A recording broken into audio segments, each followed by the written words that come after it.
পৌষের শীত কুয়াশার চাদর জড়িয়ে আজ আমরা রওনা হয়েছি উত্তরের পথে। শহরের ব্যস্ততা পিছনে ফেলে শীতের সকালে শুরু হলো এক লম্বা গল্প।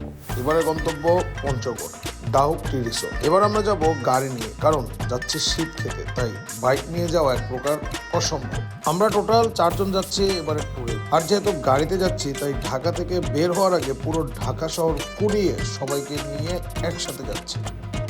যাত্রাপথের বিরতিগুলো আমার বেশ ভালো লাগে। রোড সাইডের দোকানে দাঁড়ানো, গল্প করা, কিছু খাওয়া, এগুলো যেন যাত্রার ক্লান্তি দূর করে। ট্যুরের যাত্রাপথের সব থেকে মজার যে জিনিসটা, সেটা হচ্ছে রাস্তায় দাঁড়ানো। যেমন আমরা রওনা হওয়ার পরে কোথাও দাঁড়ানোর সুযোগ পাই নাই, তাই অলমোস্ট সাভার পার হয়ে আমরা এখানে দাঁড়াইছি। এই জিনিসটা ছোটোবেলা থেকে আমার অনেক পছন্দ, কিন্তু সবসময় খাওয়ার সুযোগ পাই না। আর যেহেতু আজকে সুযোগ পাইছি, চা খাওয়া নাস্তা খাওয়ার আগে আমি তিলের খেলা খাইছি। যাত্রা যত লম্বা, মনটা ততই হালকা হতে থাকে। রাস্তার পাশের বিভিন্ন ফুয়েল পাম্প থেকে ফুয়েল নেওয়ার যে বিষয়টা, এটা আমি দারুণ উপভোগ করি, কারণ এতেও যাত্রার বিরতি হয়। ভিন্ন ভিন্ন মানুষ দেখা যায়, ভিন্ন ভিন্ন স্বাদের খাবারও খাওয়া যায়। আমরা এখন আছি হচ্ছে বগুড়াতে, আর বগুড়াতে আছি TMSS ফিলিং স্টেশনে।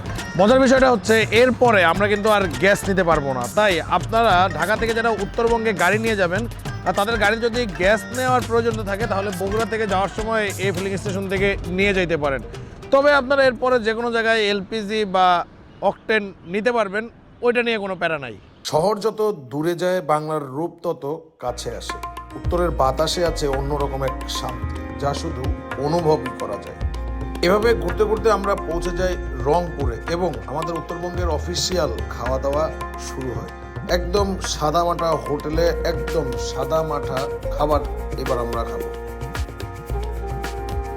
বাহিরে 15 ডিগ্রি আর গাড়ির ভিতরে 21 ডিগ্রি তাপমাত্রা নিয়ে আমরা উত্তরের অপার সৌন্দর্য দেখতে দেখতে এগিয়ে যাচ্ছি। এই শীত শুধু ঠান্ডা নয়, এটা অনুভব, এটা স্মৃতি। আমরা রাত 8টায় অলমোস্ট 12 ঘন্টা জার্নি করে এসে পৌঁছালাম আমাদের গন্তব্য। এটাই সেই জায়গা যেখানে শীত একটু বেশি নীরব। এই যাত্রা শুধু গন্তব্য নয়, এই যাত্রাই একটি গল্প।